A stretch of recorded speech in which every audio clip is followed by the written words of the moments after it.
जय हिंद। आज हम लोग चिन्ह परिपाटी के बारे में बात करेंगे। कक्षा 10 के फिजिक्स की क्लास में चिन्ह परिपाटी क्यों आवश्यक है, कब प्रयोग किया जाता है, कैसे प्रयोग किया जाता है और इसकी क्यों आवश्यकता है, इस सब के बारे में अध्ययन करेंगे। अंग्रेजी में इसे हम लोग बोल देते हैं साइन कन्वेंशन। तो जब हम लोग गोलीय दर्पण के द्वारा किसी वस्तु के प्रतिबिंब का निर्माण करते हैं, तो प्रतिबिंब के निर्माण की प्रक्रिया में हम गोलीय दर्पण यानी गोलीय दर्पण दो प्रकार के, एक उत्तल या अवतल, उसके आगे की ओर वस्तु को रखते हैं यानी परावर्तक सतह के सामने वस्तु को रखते हैं, उसका प्रतिबिंब बनता है। अब हम लोग जानना चाहते हैं कि वस्तु की स्थिति क्या है और दर्पण के द्वारा निर्मित प्रतिबिंब की स्थिति क्या है।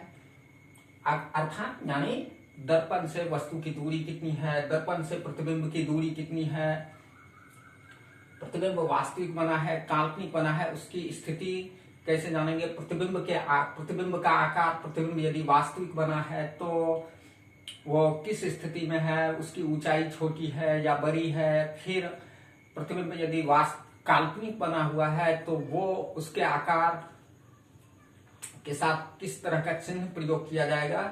तो इन सब के बारे में हम लोग कहाँ चिन्ह परिपाटी में अध्ययन करेंगे।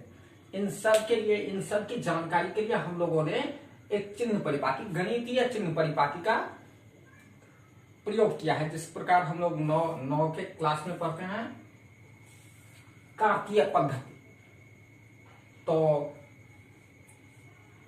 हम लोग क्या करते हैं कि एक काल्पनिक तल निर्मित कर लेते हैं और उसके अनुसार मूल बिंदु के बाईं ओर के सभी मान को, यानी बाईं ओर की संख्या रेखा के संख्यात्मक मान को ऋणात्मक, दाईं ओर के संख्या रेखा के संख्यात्मक मान को धनात्मक, ऊपर की ओर धनात्मक, फिर नीचे की ओर ऋणात्मक। ये एक प्रकार से क्या करते हैं, हम गोलीय दर्पण के लिए एक कार्तीय तल का निर्माण कर लेते हैं और उस कार्तीय तल पे फिर वस्तु की दूरी, प्रतिबिंब की दूरी, वस्तु के आकार की स्थिति, प्रतिबिंब के आकार की स्थिति, इन सब को एक कार्तीय पद्धति के अनुसार उनमें चिन्हों का प्रयोग करते हैं। इसलिए हम लोग इसे क्या बोलने लगते हैं, चिन्ह परिपाटी।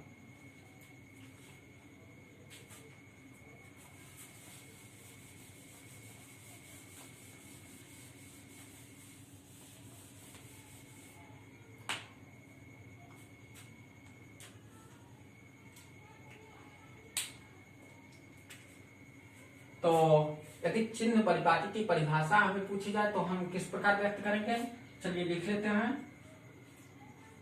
गोलीय दर्पण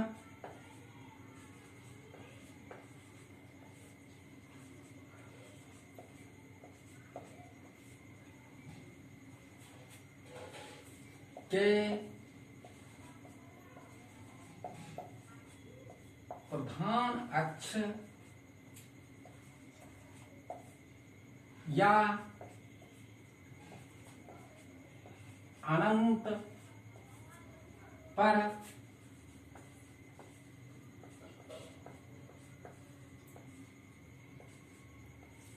एक स्थित वस्तु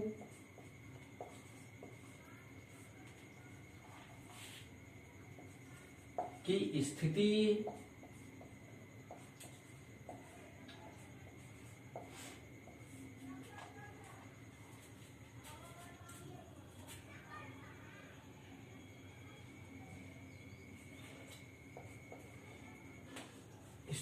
प्रकृति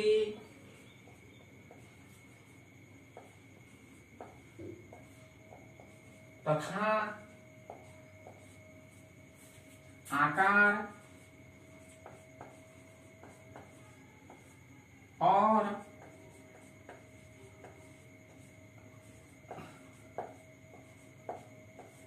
दर्पण द्वारा निर्मित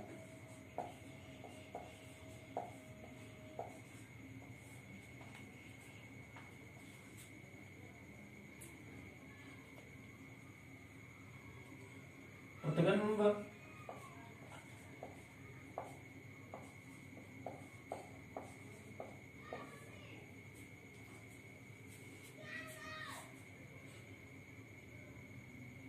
निर्मित प्रतिबिंब के स्थिति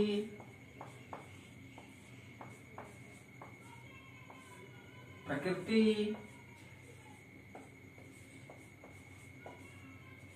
और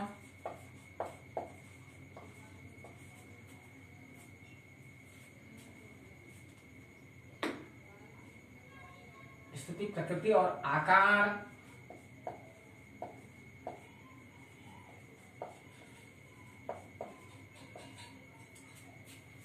का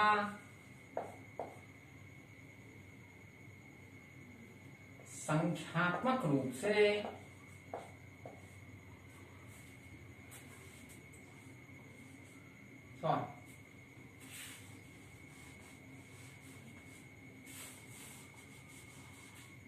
कांपीय तल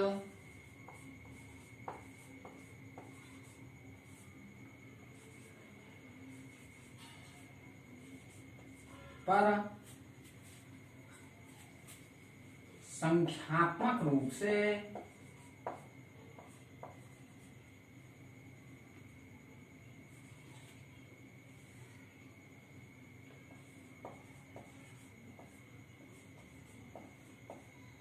व्यक्त करने के लिए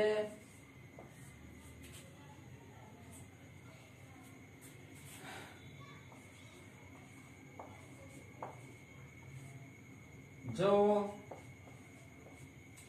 निर्देशांक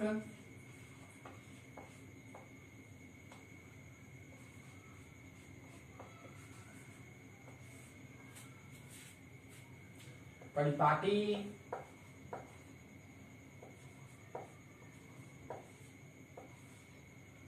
ली जाती है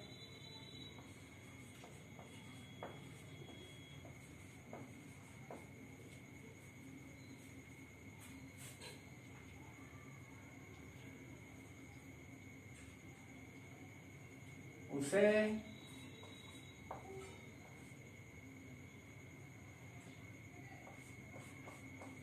गोलीय दर्पण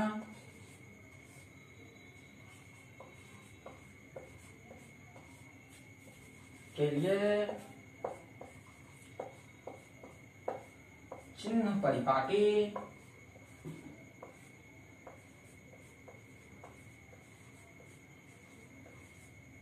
कहा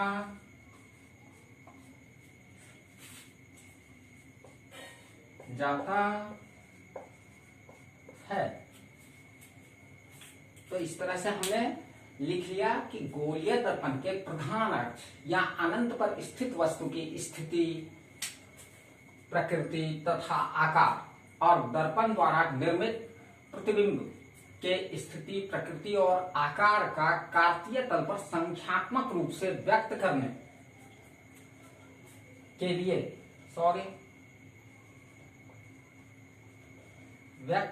लिए जो निर्देशांक परिपाटी ली जाती है उसे गोलीय दर्पण के लिए हम लोग क्या कह देते हैं, चिन्ह परिपाटी कह देते हैं। कि गोलीय दर्पण के लिए चिन्ह परिपाटी क्या है कि हम लोग क्या करते हैं, गोलीय दर्पण पर एक काल्पनिक रूप से कार्तीय तल का निर्माण करते हैं और उस कार्तीय तल में वस्तु की स्थिति,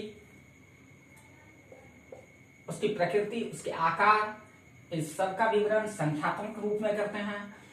अब फिर उस वस्तु का दर्पण के द्वारा जो निर्मित प्रतिबिंब होता है उसकी स्थिति प्रकृति आकार इस सब के बारे में विवरण संख्यात्मक रूप से प्राप्त करते हैं। तो उसके लिए हमें निर्देशांक परिपाटी की जरूरत होती है और उसी निर्देशांक परिपाटी को गोलीय दर्पण के लिए चिन्ह परिपाटी अर्थात साइन कन्वेंशन बोल दिया जाता है। तो हम लोग किस तरीके से दर्पण के लिए चिन्ह परिपाटी निर्मित करते हैं तो उसकी व्याख्या आगे कर रहे हैं।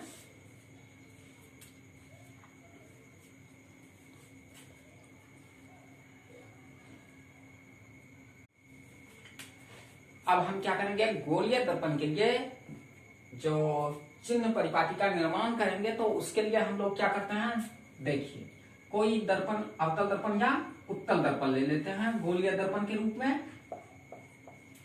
अब देखिए ये हमारा गोलीय दर्पण है और हमने एक अवतल दर्पण को गोलीय दर्पण के रूप में ले लिया है।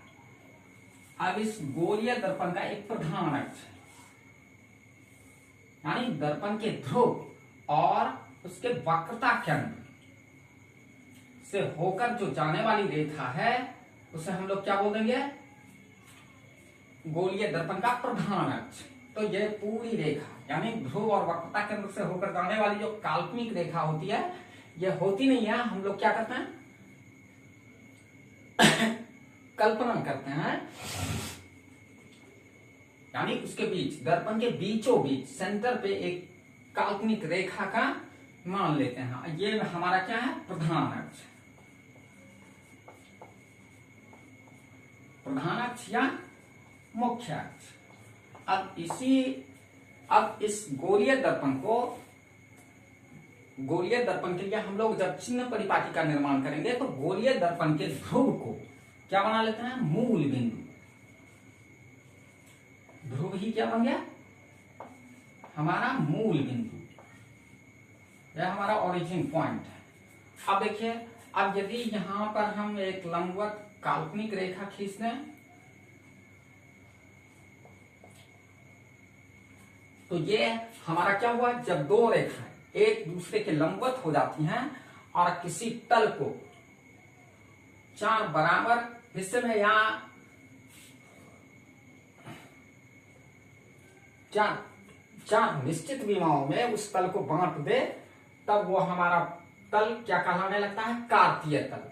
अब दर्पण के ध्रुव से हमने एक लंबवत काल्पनिक रेखा ऐसे खींच दी और प्रधान अक्ष इस काल्पनिक रेखा पर क्या है, लंबवत है, जिस तरह हम लोग गणितीय विधि में करते हैं कि किसी तल पर दो लंबवत रेखा खींच देने पर हमें क्या हो जाता है, एक कार्तीय तल प्राप्त हो जाता है या निर्देशांक तल।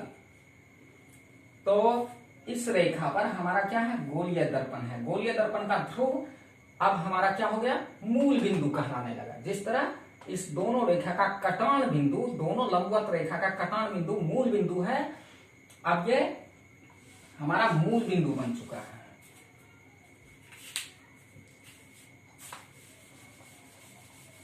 तो अब हम आगे देखते हैं। अब हम लोग जानते हैं कि यदि इस तरफ मूल बिंदु से बाईं ओर जितनी भी दूरियां मापी जाएंगी, ये सभी दूरियां क्या होंगी, ये हमारा क्या हो गया, एक्स डैश अक्ष। प्रधान अक्ष हमारा कौन सा अक्ष है, एक्स डैश अक्ष। और ये जो हमारे दर्पण के ध्रुव पर खींची गई काल्पनिक रेखा है, ये क्या, वाई डैश, निर्देशांक तल का ये कौन सा अक्ष, तो वाई डैश अक्ष। अब हम लोग यहां मूल बिंदु से बाईं ओर की जितनी दूरियां नापेंगे प्रधान अक्ष के संगत, ये हमारी दूरियां क्या होंगी, ऋणात्मक होंगी। ये सभी दूरियां ऋणात्मक। अब मूल बिंदु से दाईं ओर, क्योंकि संख्या रेखा में जब हम संख्या रेखा को पढ़ते हैं तो एक्स अक्ष पर मूल बिंदु से दाईं ओर की सभी संख्याएं धनात्मक होती हैं, तो यहां सभी दूरियां भी क्या होंगी, फिर मूल बिंदु से दाईं ओर की सभी दूरियां धनात्मक होंगी।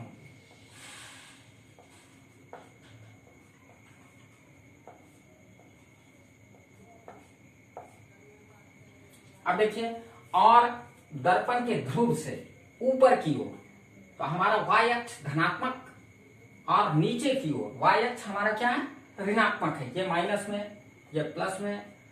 यहां भी एक्स अक्ष जो प्रधान अक्ष का, दर्पण का प्रधान अक्ष है, वो हमारा एक्स डैश अक्ष है।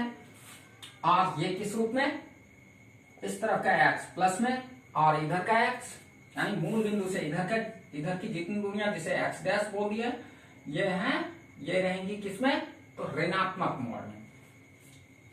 तो ऊपर की ओर मूल बिंदु के प्रधान अक्ष पर, प्रधान अक्ष से ऊपर की ओर जितनी दूरियां नापी जाएंगी, यहां से लेकर के इस तरफ से उस तरफ तक, मूल बिंदु के, अब हम बात कर रहे हैं ऊपर और मूल बिंदु के नीचे।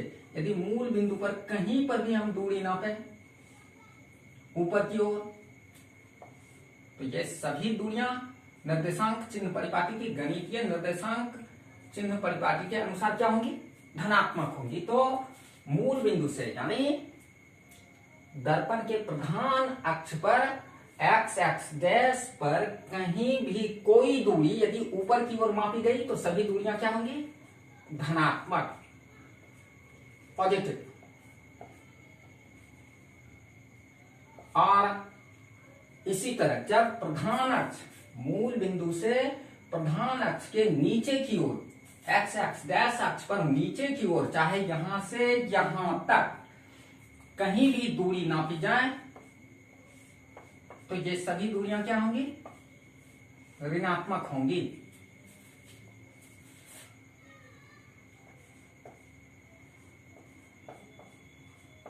तो ये सभी दूरियां ऋणात्मक। तो इस तरीके से हमने देख लिया कि यदि चिन्ह परिपाटी कि गोलीय दर्पण के लिए जब हम चिन्ह परिपाटी का प्रयोग करते हैं तो गोलीय दर्पण के ध्रुव को मूल बिंदु मान लेते हैं, और जिस तरह से हम गणितीय निर्देशांक परिपाटी का प्रयोग करते हैं उसी तरीके से मूल बिंदु के बाईं ओर जितनी दूरियां नापेंगे सभी माइनस में, ओ एक्स डैश अक्ष पर सभी दूरियां किसमें होंगी? माइनस में होंगी। अब एक्स अक्ष पर O X dash, sorry X dash नहीं, ओ एक्स, इस पर सभी दूरियां यानी ओ एक्स अक्ष के अनुदिश जितनी दूरियां होंगी वो सभी क्या होंगी? प्लस में होंगी, धनात्मक होंगी। अब प्रधान अक्ष के ऊपर की ओर यानी एक्स एक्स डैश अक्ष से ऊपर की ओर चाहे कहीं पर भी दूरियां नापी जाए प्रधान अक्ष पर, तो वो सभी दूरियां क्या होंगी? धनात्मक होंगी, प्लस होंगी। और प्रधान अक्ष से एक्स एक्स एक्स डैश से नीचे की ओर किसी भी स्थिति में जो दूरियां मापी जाएंगी वो माइनस, यहां माइनस, ये माइनस, और हर एक स्थान पर नीचे की ओर जब एक्स एक्स डैश अक्ष से नीचे की ओर दूरियां मापेंगे तो वो सभी दूरियां क्या होंगी? ऋणात्मक होंगी। तो इतने ही स्थिति के साथ हम लोग क्या करते हैं? वस्तु की स्थिति कि वस्तु की दूरी ऋणात्मक है, उसके बाद वस्तु का आकार यदि सीधा रखा हुआ है, मैक्सिमम टाइम हम लोग क्या करते हैं? वस्तु को दर्पण के प्रधान अक्ष पर सीधा रखते हैं, तो वस्तु का आकार ऊपर की ओर नहीं होगा, जो प्रधान अक्ष से ऊपर है, वाय अक्ष पर, वाय अक्ष की ओर डिनोटेड है, तो इसलिए सभी दूरियां क्या हो जाएंगी? धनात्मक हो जाएंगी। प्लस प्लस प्लस प्लस, कहीं पर भी अपना लोग प्रधान अक्ष के ऊपर की ओर यदि दूरियां नापेंगे तो चाहे वस्तु हो या प्रतिबिंब हो, वो प्रधान अक्ष से ऊपर की दिशा की ओर इंगित है तो उसके आकार का मान धनात्मक होगा, धनात्मक में लेंगे।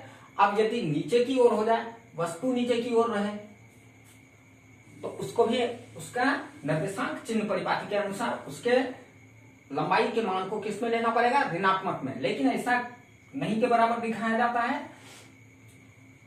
तो इस तरीके से हम इस चिन्ह परिपाटी के अनुसार क्या कर सकते हैं? किसी गोलीय दर्पण के सामने रखी वस्तु, वस्तु के आकार, उसकी स्थिति, उसकी दूरी और दर्पण के द्वारा उस वस्तु के निर्मित प्रतिबिंब की स्थिति, उसके आकार, उस सब को गणितीय रूप में, संख्यात्मक रूप में व्यक्त कर सकते हैं, जिसके लिए हम लोग निर्देशांक चिन्ह परिपाटी का प्रयोग करते हैं।